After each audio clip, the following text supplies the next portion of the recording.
Livro 8 Banquete na casa de Alcino, os jogos.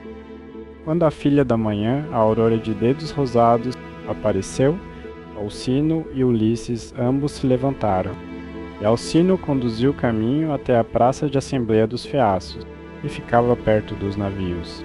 Quando chegaram lá, sentaram-se lado a lado num assento de pedra polida, enquanto Atena tomava a forma de um dos criados de Alcino, e percorria a cidade a fim de ajudar Ulisses a voltar para casa. Foi até os cidadãos, homem por homem, e disse: Vereadores e conselheiros da cidade dos Feácios, vinde todos à assembleia, escutai o estrangeiro que acaba de chegar de uma longa viagem à casa do rei Alcino. Parece um deus imortal. Com estas palavras fez com que todos quisessem vir, e afluíram à assembleia até que assentos e espaços de pé ficaram igualmente apinhados.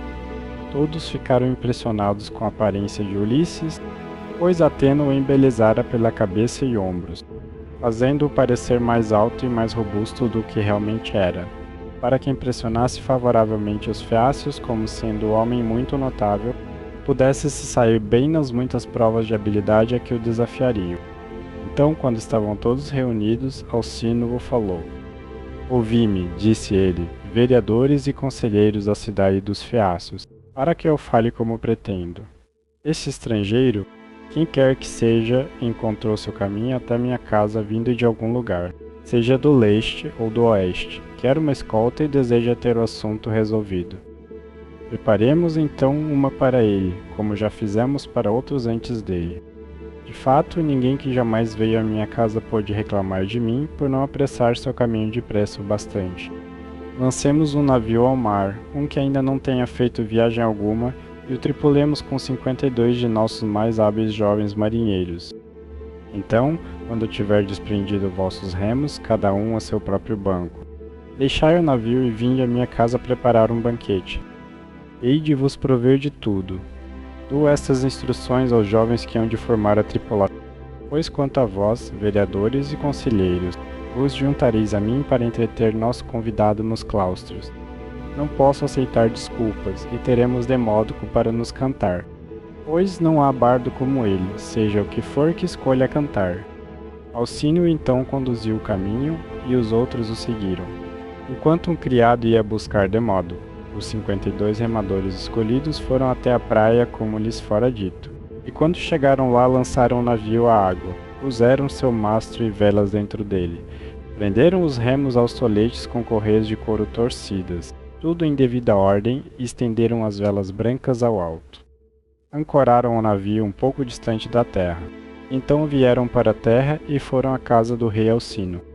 Os anexos, pátios e todo o recinto ficaram cheios de multidões de homens, tanto velhos quanto jovens, e Alcino matou para eles uma dúzia de ovelhas, 8 porcos crescidos e 2 bois. Esses foram esfolados e preparados de modo a proverem um magnífico banquete.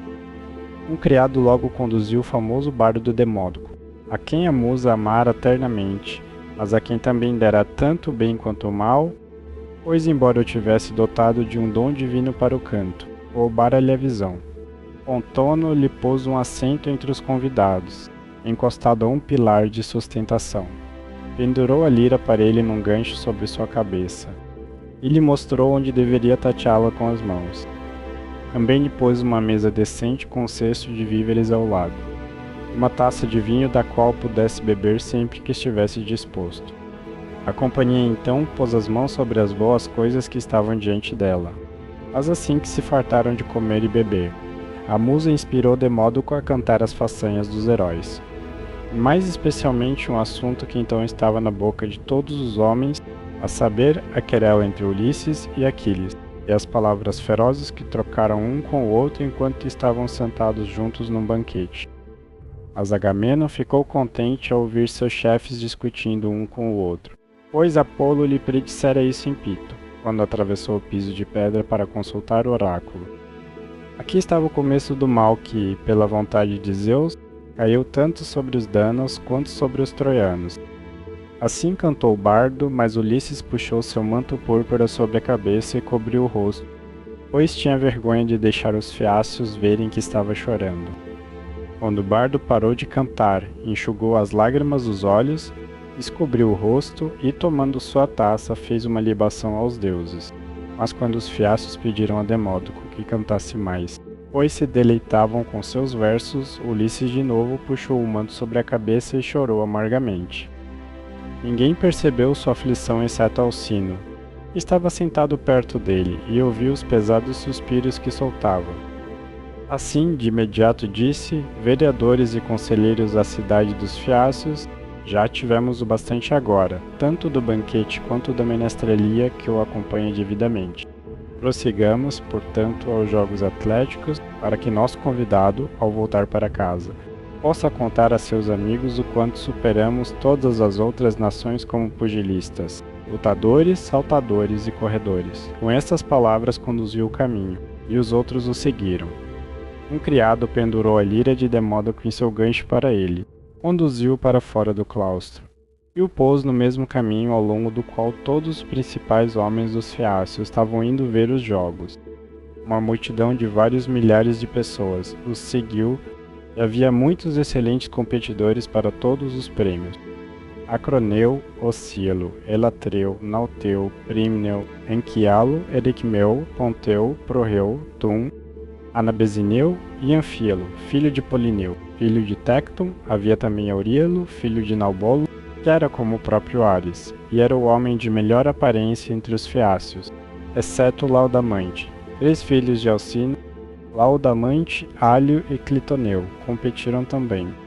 As corridas a pé vieram primeiro. O percurso foi traçado para eles a partir do poste de largada, e levantaram poeira na planície enquanto todos disparavam para frente no mesmo instante. Clitoneu chegou em primeiro por uma boa margem. Deixou todos os demais para trás pelo comprimento do sulco que um par de mulas consegue arar num campo em pouso. Voltaram-se então para a árdua arte da luta, e aqui Euríalo provou ser o melhor homem. Anfíalo superou todos os demais no salto, enquanto no lançamento do disco não havia quem pudesse se aproximar de Elatreu.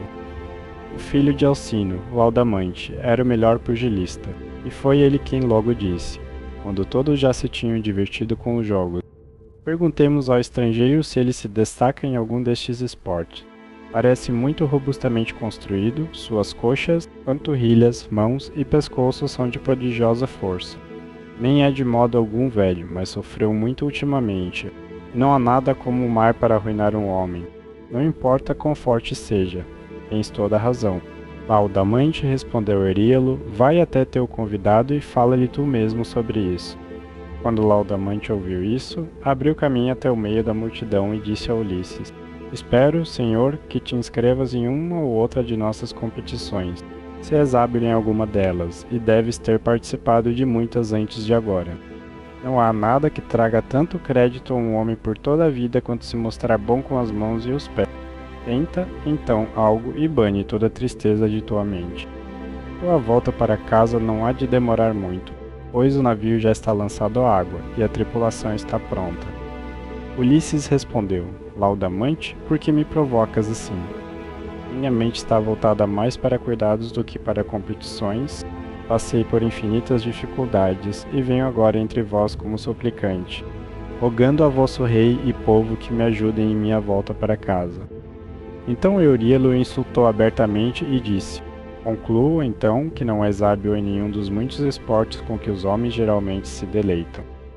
Suponho que sejas um daqueles negociantes gananciosos que andam por aí em navios como capitães ou mercadores, e que não pensam em nada além de suas cargas de ida e seus carregamentos de volta. Não parece haver muito de atleta em ti. Que vergonha, senhor, respondeu Ulisses, ferozmente, és um sujeito insolente. Tão verdade é que os deuses não agraciam todos os homens igualmente em fala, pessoa e entendimento. Um homem pode ter presença fraca, mas o céu adornou com tão boa conversa que encanta a todos que o veem. Sua moderação melíflua carrega seus ouvintes consigo, de modo que é líder em todas as assembleias de seus companheiros, e onde quer que vá, é admirado. Outro pode ser tão bonito quanto um deus, mas sua boa aparência não é coroada de inscrição. Este é teu caso. Nenhum deus poderia fazer sujeito de aspecto mais fino do que és. Mas és um tolo. Tuas observações mal julgadas me deixaram extremamente irado. Estás bem enganado, pois me destaco em grande número de exercícios atléticos. De fato, enquanto tive juventude e força, estive entre os primeiros atletas de minha época. Agora, porém, estou desgastado por labuta e tristeza, pois passei por muito tanto no campo de batalha quanto pelas ondas do mar exaustivo. Ainda assim, apesar de tudo isso, hei de competir, pois tuas provocações me feriram no âmago. Assim se apressou sem sequer tirar o manto, e agarrou um disco maior, mais maciço e muito mais pesado do que aqueles usados pelos feácios quando lançavam um disco entre si. Então, balançando para trás, lançou de sua mão musculosa, e este fez um zumbido no ar ao fazê-lo. Os feácios recuaram diante do sibilar de seu vôo enquanto disparava graciosamente de sua mão, e voou além de qualquer marca já feita até então. Atena, na forma de um homem, veio e marcou o lugar onde caíra. Um homem cego, senhor, disse ela, poderia facilmente distinguir tua marca tateando por ela. Está tão à frente de qualquer outra. Podes ficar tranquilo quanto a esta competição, pois nenhum feácio pode se aproximar de um lançamento como o teu. Ulisses ficou contente ao descobrir que tinha um amigo entre os espectadores, então começou a falar de modo mais agradável. Jovens, disse ele, alcancem aquele lançamento se puderem, e lançarei outro disco tão pesado ou até mais pesado. Se alguém quiser um confronto comigo, que venha, pois estou extremamente irado. Hei de boxear, lutar ou correr, não me importa o que, com qualquer um de vós, exceto Laodamante, mas não com ele porque sou seu convidado e não se pode competir com o próprio amigo pessoal. Ao menos não acho prudente ou sensato que um convidado desafie a família de seu anfitrião em jogo algum, especialmente quando está em país estrangeiro. Ele cortará o chão debaixo de seus próprios pés se o fizer. Mas não abro exceção quanto a mais ninguém, pois quero resolver o assunto e saber quem é o melhor homem. Sou bom em todo tipo de esporte atlético conhecido entre a humanidade. Sou excelente arqueiro. Na batalha, sou sempre o primeiro a derrubar um homem com minha flecha. Não importa quantos mais estejam mirando nele ao meu lado. Philoctetes era o único homem que conseguia atirar melhor do que eu quando nós. Aqueus estávamos diante de Troia e em prática. Supero de longe todos os demais em todo o mundo, entre aqueles que ainda comem pão sobre a face da terra. Mas não gostaria de atirar contra os poderosos mortos, tais como Hércules ou Éurito ou Ecálio, homens que podiam atirar contra os próprios deuses. Foi de fato assim que Éurito chegou prematuramente ao seu fim, pois Apolo se irou com ele e o matou porque o desafiara como arqueiro. Posso lançar um dardo mais longe do que qualquer outro consegue atirar uma flecha. Correr é o único ponto em que temo que alguns dos fiaços possam me vencer, pois fui muito abatido no mar, minhas provisões escassearam, e por isso ainda estou fraco. Todos guardaram silêncio, exceto o rei Alcino, que começou: Senhor, tivemos muito prazer em ouvir tudo o que nos contaste, porque entendo que estás disposto a mostrar tua proeza, tendo ficado desagradado com algumas observações insolentes que te foram feitas por um de nossos atletas, e que jamais poderiam ter sido proferidas por alguém que sabe falar com propriedade. Espero que compreendas meu sentido, e que expliques a qualquer um de teus principais homens que possa estar jantando contigo e tua família quando voltares para casa, e temos aptidão hereditária para realizações de toda espécie. Não somos particularmente notáveis em pugilismo, nem tampouco como lutadores, mas somos singularmente velozes de pés e excelentes marinheiros. Somos extremamente afeiçoados a bons jantares, música e dança. Também gostamos de trocas frequentes de roupa de linho. Banhos quentes e boas camas. Então agora, por favor, alguns de vós que sois os melhores dançarinos, comecem a dançar, para que nosso convidado, ao voltar para casa, possa contar a seus amigos o quanto superamos todas as outras nações como marinheiros, corredores, dançarinos e menestréis. De modo que deixou sua lira em minha casa. Então corra algum de vós e a busque para ele. Sobre isso um criado se apressou a trazer a lira da casa do rei, e os 9 homens que tinham sido escolhidos como zeladores se adiantaram. Era seu ofício cuidar de tudo relacionado aos jogos, então alisaram o terreno e marcaram um amplo espaço para os dançarinos. Logo o criado voltou com a lira de Demódoco, E ele tomou seu lugar no meio deles, ao que os melhores jovens dançarinos da cidade começaram a marcar o passo tão agilmente que Ulisses ficou encantado com o alegre cintilar de seus pés. Enquanto isso, o bardo começou a cantar os amores de Ares e Afrodite, e como começaram seu caso pela primeira vez na casa de Hefesto. Ares deu a Afrodite muitos presentes e maculou o leito nupcial do rei Hefesto. Então o sol, que viu o que faziam, contou a Hefesto.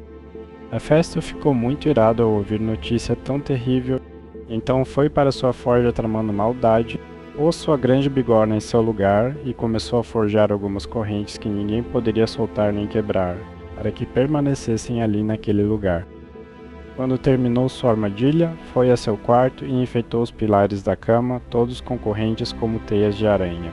Também deixou muitas penduradas da grande viga do teto. Nem mesmo um deus conseguiria vê-las, tão finas e sutis eram. Assim que espalhou as correntes por toda a cama, fingiu que partia para o belo estado de Lemnos, que de todos os lugares do mundo era o que mais apreciava. Mas Ares não vigiava cegamente e assim que o viu partir, apressou-se à sua casa, ardendo de amor por Afrodite. Ora, Afrodite acabara de chegar de uma visita a seu pai Zeus, e estava prestes a se sentar quando Ares entrou na casa, e disse, tomando-lhe a mão na sua, vamos ao leito de Hefesto. Ele não está em casa, mas foi para Lemnos entre os Sintianos, cuja fala é bárbara. Ela não estava nada relutante, então foram ao leito para descansar, ao que foram apanhados nas armadilhas que o astuto Hefesto espalhara para eles.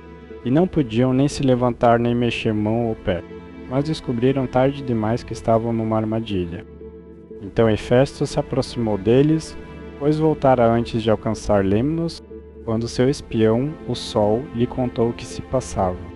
Estava numa fúria furiosa e ficou no vestíbulo fazendo um barulho terrível enquanto gritava para todos os deuses. Pai Zeus, gritou ele, e vós, todos os demais deuses bem-aventurados que viveis para sempre. Vinde aqui e vede o espetáculo ridículo e vergonhoso que vos hei de mostrar. Afrodite, filha de Zeus, sempre me desonra porque sou coxo. Está apaixonada por Ares, que é bonito e bem constituído, ao passo que sou aleijado, mas meus pais é que têm a culpa disso. Não eu, nunca deveriam ter me gerado. Vinde e vede o par juntos, dormindo em minha cama. Fico furioso de olhar para eles. São muito afeiçoados um ao outro, mas não creio que fiquem deitados ali por mais tempo do que puderem evitar. Nem tampouco creio que dormirão muito ali, porém, onde ficar até que seu pai me tenha reembolsado a soma que dei a ele pela sua bagagem de filha, que é bela, mas não honesta. Sobre isso os deuses se reuniram na casa de Hefesto. Veio Poseidon, que circunda a terra, e Hermes, o portador da sorte, e o rei Apolo, mas as deusas, todas elas, ficaram em casa por pudor. Então os doadores de todas as boas coisas ficaram parados na porta, e os deuses bem-aventurados rugiram com riso inextinguível, ao verem quão astuto Hefesto fora, ao que um se virava para o vizinho dizendo, mas ações não prosperam, e o fraco confunde o forte. Vede como coxo Hefesto, aleijado como é, apanhou Ares, que é o deus mais veloz do céu, e agora Ares há de ser condenado apesar dos danos. Assim conversavam, mas o rei Apolo disse a Hermes, mensageiro Hermes, doador de boas coisas, não te importarias com quão fortes fossem as correntes. Não é se pudesses dormir com Afrodite, rei Apolo. Respondeu Hermes, só queria ter a chance, ainda que houvesse 3 vezes mais correntes, e podeis todos olhar. Deuses e deusas, mas eu dormiria com ela se pudesse. Os deuses imortais explodiram em riso ao ouvi-lo, mas Poseidon levou tudo a sério, e continuou a implorar a Hefesto que soltasse Ares de novo. Deixa-o ir, exclamou ele, e me comprometo, como exiges que ele há de te pagar todos os danos que se considerem razoáveis entre os deuses imortais. Não, respondeu Hefesto, me peças isso. A fiança de um homem mau é má garantia. Que remédio poderia impor contra ti se Ares fosse embora e deixasse suas dívidas para trás junto com suas correntes? Hefesto, disse Poseidon, se Ares for embora sem pagar seus danos, e hei de te pagar eu mesmo. Assim Hefesto respondeu, neste caso não posso nem devo te recusar. Sobre isso soltou as amarras que os prendiam. E assim que ficaram livres, escaparam correndo, Ares para a Trácia e Afrodite, amante do riso, para Chipre e para Pafos, onde fica seu bosque sagrado e seu altar fragrante de oferendas queimadas. Ali as graças a banharam e a ungiram com óleo de ambrosia, como que os deuses imortais usam, e a vestiram com traje da mais encantadora beleza. Assim cantou o bardo, e tanto Ulisses quanto os fiascos navegadores ficaram encantados ao ouvi-lo.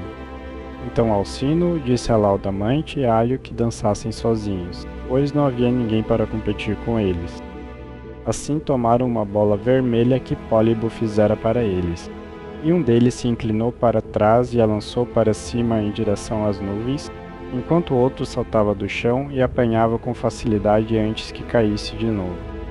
Quando terminaram de lançar a bola bem para cima no ar, começaram a dançar e ao mesmo tempo continuaram a lançá-la de um lado para o outro entre si, enquanto todos os jovens em volta aplaudiam e faziam um grande bater de pés. Então Ulisses disse: Rei Alcino, disseste que teu povo era o mais ágil dançarino do mundo, e de fato o provaram assim. Fiquei espantado ao vê-los.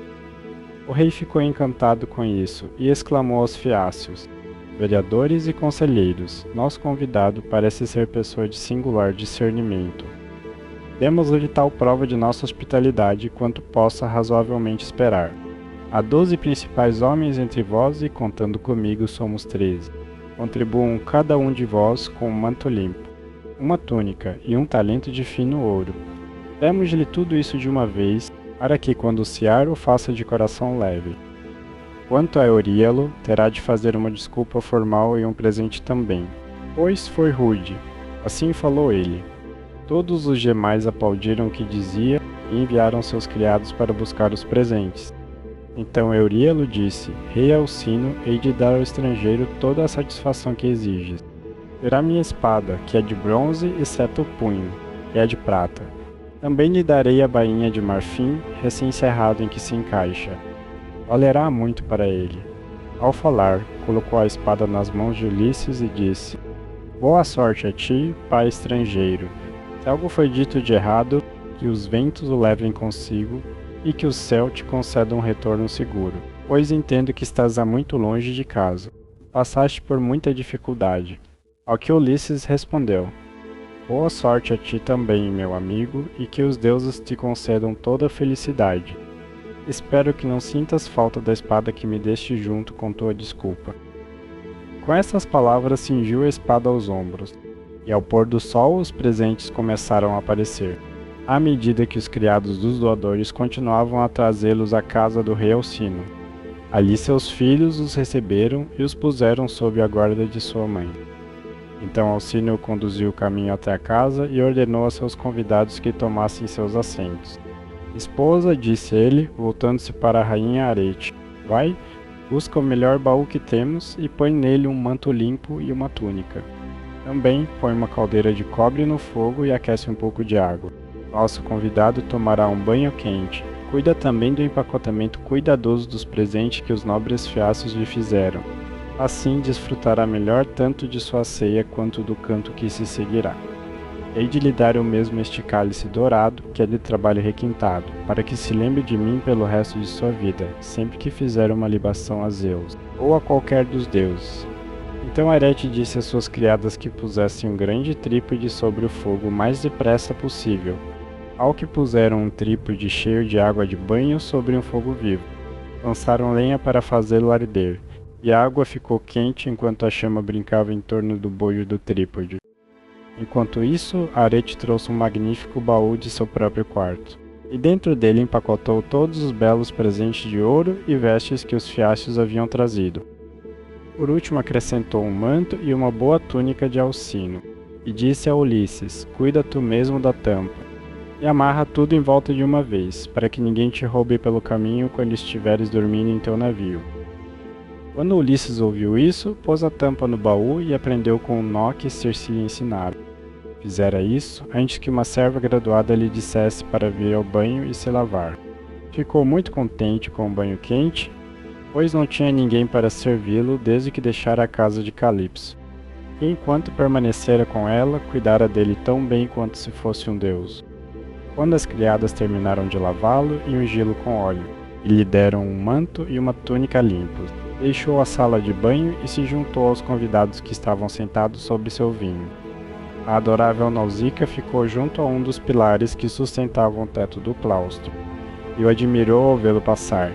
Adeus, estrangeiro, disse ela, não te esqueças de mim quando estiveres em segurança em casa de novo, pois é a mim, antes de mais ninguém, que deves um resgate por ter salvado tua vida. E Ulisses disse, Nausicaa, filha do grande Alcino, que Zeus, o poderoso esposo de Hera, conceda que eu alcance meu lar. Assim hei de te bendizer como meu anjo da guarda por todos os meus dias, pois foste tu quem me salvou. Tendo dito isso, sentou-se ao lado de Alcino. A ceia então foi servida e o vinho foi misturado para beber. Um criado conduziu o querido bardo Demódoco e o pôs no meio da companhia, perto de um dos pilares de sustentação do claustro, para que pudesse se encostar nele. Então Ulisses cortou um pedaço de porco assado com bastante gordura, pois havia fartura restante na peça, e disse a um criado, leva este pedaço de porco a Demódoco e dize-lhe para comê-lo, por toda a dor que seus versos possam me causar. E hei de saudá-lo assim mesmo. Bardos são honrados e respeitados por todo o mundo, pois a musa lhes ensina suas canções e os ama. O criado carregou o porco nos dedos até Demódoco, e o tomou e ficou muito satisfeito. Puseram então as mãos sobre as boas coisas que estavam diante deles, e assim que se fartaram de comer e beber, Ulisses disse a Demódoco, Demódoco, não há ninguém no mundo a quem eu admire mais do que a ti. Deves ter estudado sobre a musa, filha de Zeus, e sobre Apolo tão precisamente cantas o retorno dos aqueus com todos os seus sofrimentos e aventuras. Se tu mesmo não estiveste lá, deves ter ouvido tudo de alguém que esteve. Agora, porém, muda tua canção e conta-nos do cavalo de madeira que Epeu fez com a ajuda de Atena, e que Ulisses levou por estratagema ao forte de Troia, depois de carregá-lo com os homens que depois saquearam a cidade. Se cantares esta história corretamente, hei de contar a todo mundo quão magnificamente o céu te dotou.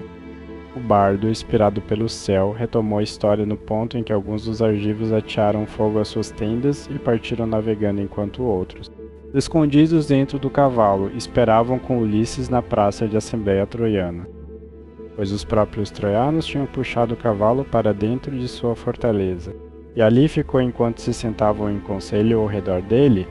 Estavam divididos em 3 opiniões sobre o que deveriam fazer. Alguns eram por despedaçá-lo ali mesmo, outros o teriam arrastado ao topo do rochedo sobre o qual a fortaleza ficava e então lançado o precipício abaixo, enquanto outros ainda eram por deixá-lo permanecer como oferenda e propiciação aos deuses. E foi assim que resolveram no final, pois a cidade estava condenada quando acolheu aquele cavalo, dentro do qual estavam todos os mais bravos dos argivos esperando para trazer morte e destruição sobre os troianos. Logo cantou como os filhos dos aqueus saíram do cavalo e saquearam a cidade, irrompendo de sua emboscada. Cantou como percorreram a cidade de um lado a outro e a devastaram, e como Ulisses avançava furioso com Ares junto com Menelau até a casa de Deifobo. Foi ali que a luta se travou mais ferozmente, ainda assim, com a ajuda de Atena, foi vitorioso. Tudo isso contou, mas Ulisses foi dominado ao ouvi-lo, e suas faces ficaram molhadas de lágrimas. Chorou como uma mulher chora quando se lança sobre o corpo de seu marido que caiu diante de sua própria cidade e povo, lutando bravamente em defesa de seu lar e filhos. Ela grita alto e lança os braços sobre ele enquanto ele jaz ofegante morrendo, mas seus inimigos a golpeiam por trás, nas costas e ombros, e a levam para a escravidão, para uma vida de labuta e tristeza. E a beleza se desvanece de suas faces. Assim tão piedosamente chorou Ulisses, mas nenhum dos presentes percebeu suas lágrimas exceto Alcino, que estava sentado perto dele, e podia ouvir os soluços e suspiros que soltava. O rei, portanto, de imediato se levantou e disse, vereadores e conselheiros da cidade dos Feácios, que Demódoco cesse sua canção, pois há aqueles presentes que não parecem apreciá-la. Desde o momento em que terminamos a ceia e Demódoco começou a cantar, nosso convidado esteve o tempo todo gemendo e se lamentando. Está evidentemente em grande aflição, então que o bardo pare, para que todos possamos nos divertir, anfitriões e convidado igualmente. isto será muito mais como deveria ser, pois todas essas festividades, com a escolta e os presentes que estamos fazendo com tanta boa vontade, são inteiramente em sua honra, e qualquer um com sequer um moderado senso de retidão sabe que deve tratar um convidado e suplicante como se fosse seu próprio irmão. Portanto, Senhor, faze tu de tua parte, não mais ocultação nem reserva quanto ao assunto sobre o qual hei de te perguntar. Será mais cortês de tua parte me dar resposta clara. Dize-me o nome pelo qual teu pai e mãe, lá longe, costumavam te chamar, e pelo qual eras conhecido entre teus vizinhos e concidadãos. Não há ninguém, nem rico nem pobre, que seja absolutamente sem nome algum, pois os pais e as mães dão nomes aos filhos assim que nascem. Dize-me também teu país, nação e cidade, para que nossos navios possam traçar seu rumo de acordo e te levar até lá. Pois os feácios não têm pilotos, seus navios não têm lemes como os de outras nações. Mas os próprios navios entendem o que estamos pensando e o que queremos. Conhecem todas as cidades e países do mundo inteiro e podem atravessar o mar tão bem mesmo quando está coberto de névoa e nuvem, de modo que não há perigo de naufragar ou sofrer mal algum. Ainda assim me lembro de ouvir meu pai dizer que Poseidon estava irado conosco por sermos demasiado complacentes na questão de dar escolta às pessoas. Disse que um destes dias havia de naufragar um navio nosso ao voltar de ter escoltado alguém, e soterrar nossa cidade sob uma alta montanha. Isto é o que meu pai costumava dizer, mas se o Deus há de cumprir sua ameaça ou não é assunto que ele mesmo há de decidir. E agora dize-me a verdade. Por onde tens vagado, e em que países viajaste? Fala-nos dos próprios povos e de suas cidades, quais eram hostis, selvagens e incivilizados, e quais, por outro lado, hospitaleiros e humanos. Dize-nos também por que ficas tão infeliz ao ouvir sobre o retorno dos argivos dánaos de Troia. Os deuses arranjaram tudo isso, e lhes enviaram seus infortúnios para que gerações futuras tivessem algo sobre o que cantar. Perdeste algum bravo parente de tua esposa quando estavas diante de Troia? Um genro ou sogro, que são as relações mais próximas que um homem tem fora de sua própria carne e sangue. Ou foi algum bravo e bondoso companheiro, pois um bom amigo é tão querido a um homem quanto seu próprio irmão.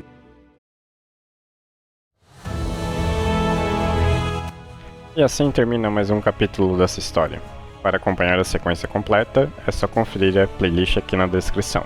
Se inscreve, ativa o sininho e te vejo no próximo capítulo.